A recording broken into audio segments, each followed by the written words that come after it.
Baik, Tan Sri Muhyiddin Yassin menyifatkan pertemuan bersama dengan Presiden Indonesia Joko Widodo atau Jokowi yang berlangsung selama 4 jam pada Jumaat lebih mesra dan konstruktif berbanding perbincangan secara persidangan video.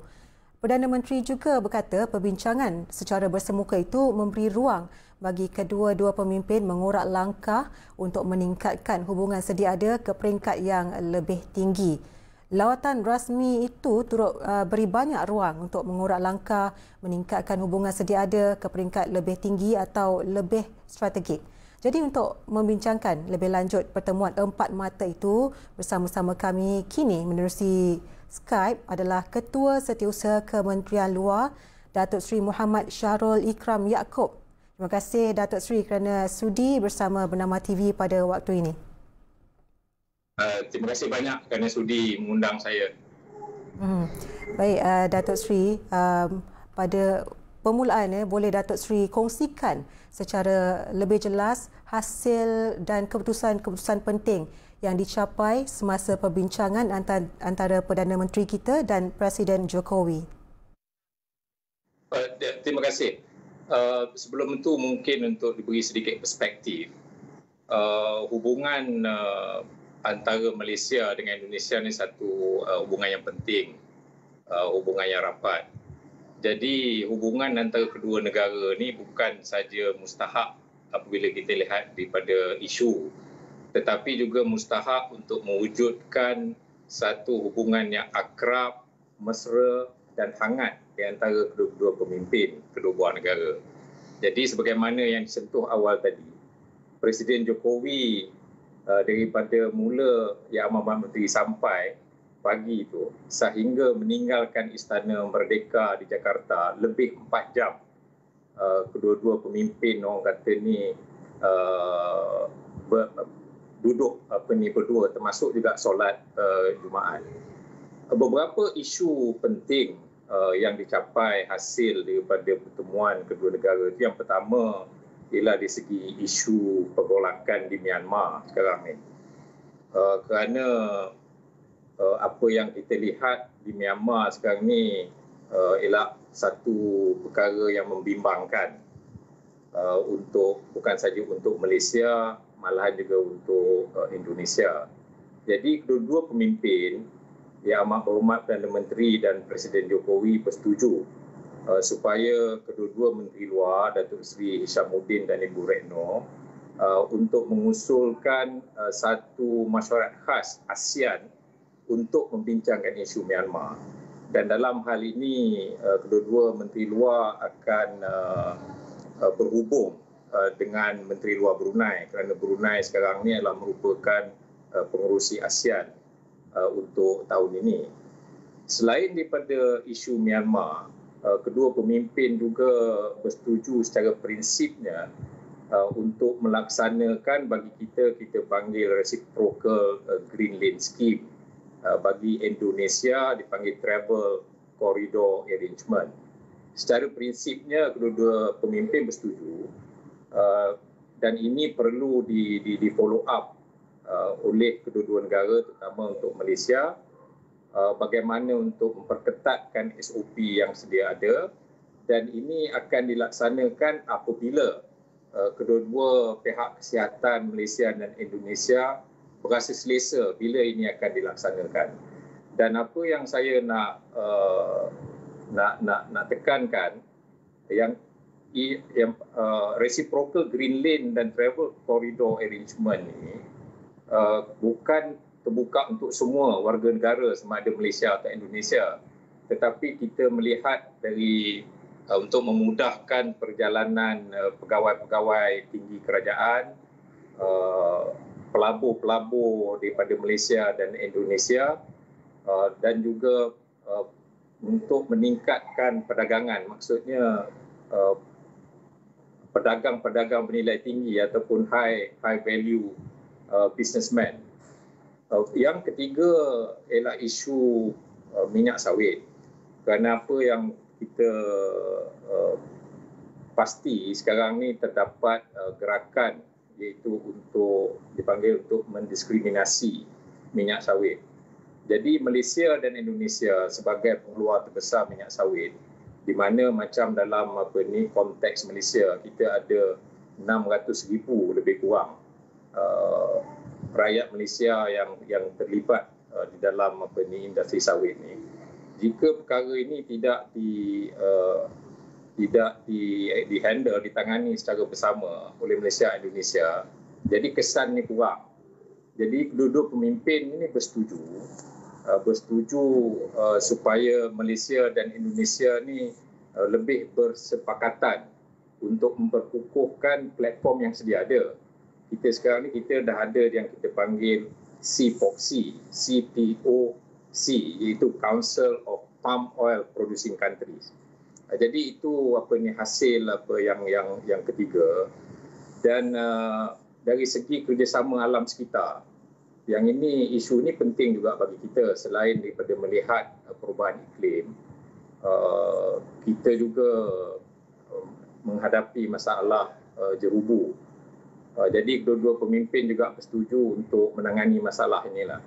Tapi apa yang saya nak tekankan juga di sini, apabila kedua pemimpin bersetuju, bukan bermaksud semua masalah itu selesai, tetapi memberi lebih penekanan supaya di follow up di peringkat menteri dan seterusnya di peringkat kerja. Mungkin saya nak ulas sikit yang terakhir itu tentang Memorandum of Understanding on Common Guideline. Itu penting bagi kita kerana kadang-kadang ada berlaku ketidaksefahaman di batasan laut, di mana ada tuntutan yang bertindih, ada masanya nelayan-nelayan kita ditahan oleh pihak Indonesia. Dan yang akhir sekali, isu tenaga kerja warga Indonesia yang berada di Malaysia lah. Keputusannya lah supaya kita kedua-dua pihak cuba menangani masalah ini dengan secepat mungkin. Isu ini bukan isu baru, tapi isu lama.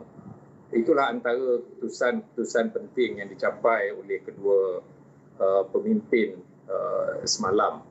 Dan mungkin tidak dimasukkan sebagai hasil, tetapi kedua pemimpin juga berbincang tentang bagaimana kedua negara menangani masalah pandemik COVID-19 buat masa ini. Baik, Datuk Sri dah mengulas pertama sekali tentang isu politik di Myanmar. Dan kalau boleh kita mahu Datuk Sri mengulas dengan lebih lanjut mengenai pendirian Malaysia dan Indonesia berkenaan dengan perkara ini. Malaysia dan Indonesia sebenarnya bimbang. Kalau menggunakan perkataan bahasa Inggeris ni, we are greatly concerned over the current situation in Myanmar. Maknanya kedua-dua pihak ni gusar dan bimbang tentang keadaan yang berlaku di Myanmar. Dan bagi Malaysia sendiri, kita rasa inilah satu langkah ke belakang di dalam proses demokrasi.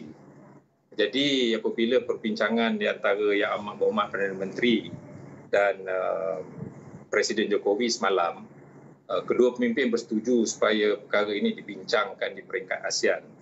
Kerana kita juga faham negara-negara luar juga memerhati apa yang boleh ASEAN lakukan ataupun bincangkan tentang keadaan semasa di Myanmar. Apa cadangan daripada pertemuan dua hala itu berkenaan dengan isu ini, Datuk Sri? Yalah, itu untuk meminta pengerusi ASEAN, Brunei, untuk mengadakan suatu pertemuan khas di antara, jika tidak di peringkat pemimpin ASEAN, di peringkat menteri-menteri luar untuk membincangkan lebih lanjut keadaan semasa di Myanmar. Adakah ini akan menjejaskan isu Rohingya, Datuk Sri? Memang. Sebagaimana yang disentuh oleh Yang Amat Berhormat Perdana Menteri di dalam PC Press Conference semalam, kerana memang akan menjejaskan penduduk Rohingya, kerana pada masa sekarang ni sudah ada proses untuk membawa pulang rakyat Rohingya yang berada di Bangladesh, dan persetujuan ini dicapai semasa kerajaan Myanmar yang dahulu. Dan sekarang ni apabila militeri junta mengambil alih, mungkin timbul kegusaran dan ketakutan untuk rakyat Rohingya untuk pulang semula ke Rakhine State, ke Myanmar. Jadi memang pada pandangan kita akan menjejaskan rakyat Rohingya juga dalam perkara ini. Dalam soalan pertama tadi, Datuk Seri hampir merumuskan segala hasil pertemuan itu. Tapi kita nak sentuh tentang proses deportasi pekerja migran dan program rekalibrasi pulang PRP serta program rekalibrasi tenaga kerja PRTK 3. Dia isu tenaga kerja asing di Indonesia ni mungkin setengah pihak menganggap ia cuma penting kepada Indonesia. Tetapi sebenarnya ia juga penting kepada Malaysia kerana kita juga memerlukan tenaga kerja asing termasuk dari Indonesia. So di dalam hal ini kedua pemimpin orang kata memberi penekanan supaya beberapa isu dapat diselesaikan kerana Indonesia juga meminta kita untuk mempercepatkan proses deportasi tenaga kerja ataupun rakyat Indonesia yang ditahan kerana masuk secara tidak sah di Malaysia. Itu yang pertama. Yang keduanya berkenaan dengan pelaksanaan Memorandum of Understanding tentang tenaga kerja asing Indonesia termasuk pekerja domestik. Tetapi detailsnya itu, perincian itu perlu kita follow up dengan agensi-agensi yang berkaitan di Malaysia, dalam hal ini dengan Kementerian Dalam Negeri lah. Tetapi kedua-dua negara bersetuju, kedua-dua pemimpin bersetuju isu ini perlu diselesaikan dengan secepat mungkin mengikut peraturan-peraturan dan juga perundangan yang sedia ada. Baik, Datuk Seri, kita tahu yang pertemuan kali ini dilakukan dalam tempoh yang agak singkat berikutan penularan pandemik COVID-19. Jadi, apa pentingnya pertemuan ini diadakan dalam ketika ini? Balik kepada apa yang saya katakan awal tadi. Sebenarnya hubungan antara kedua negara ini penting apabila kedua-dua pemimpin mempunyai hubungan yang mesra, rapat, hangat dan erat. Dan perkara sebegini tidak boleh dicapai melalui pertemuan secara maya.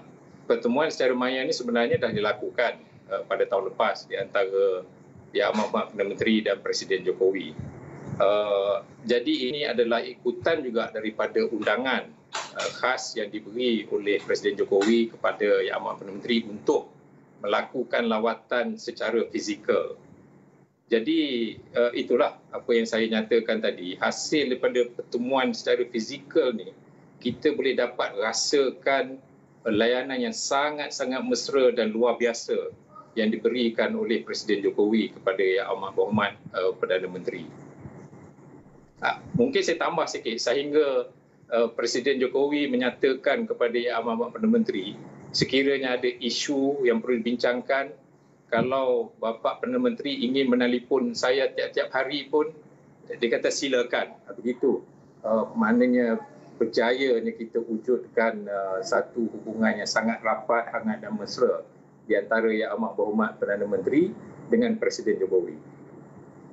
Okey, kata-kata Presiden Jokowi terhadap Perdana Menteri kita tu melambangkan betapa akrabnya hubungan dua hala Malaysia dan Indonesia. Dan Datuk Seri, kita juga nak tahu, adakah perbincangan dilakukan tentang potensi kerjasama serta peranan Malaysia dalam pertukaran ibu negara Indonesia yang baru di Kalimantan Timur? Datuk Seri. Memang ditimbulkan oleh Yang Amat Berhormat Perdana Menteri dengan Presiden Jokowi. Mungkin secara dasarnya lah, kerana kita tahu Indonesia akan memindahkan ibu negara mereka ke Kalimantan Timur, dan Yang Amat Berhormat Perdana Menteri menyatakan kesediaan syarikat-syarikat berkait kerajaan di Malaysia dan syarikat-syarikat di Malaysia untuk diberi kesempatan untuk orang kata ni mengambil bahagian di dalam membangunkan ibu negara Indonesia yang dirancangkan di Kalimantan Timur. Memang ditimbulkan oleh Yang Berhormat Perdana Menteri dengan Presiden Jokowi. Baik, terima kasih banyak Datuk Seri Muhammad Syarul Ikram Yaakob, Ketua Setiausaha Kementerian Luar untuk ulasan dan sudi meluangkan masa bersama Buletin Bernama ketika ini. Terima kasih. Terima kasih. Terima kasih kembali. Baik, dengan itu sekian Buletin Bernama untuk waktu ini. Pastikan anda patuhi SOP untuk mengelakkan jangkitan COVID-19. Dengan itu, salam hormat dan selamat berhujung minggu dalam norma baru.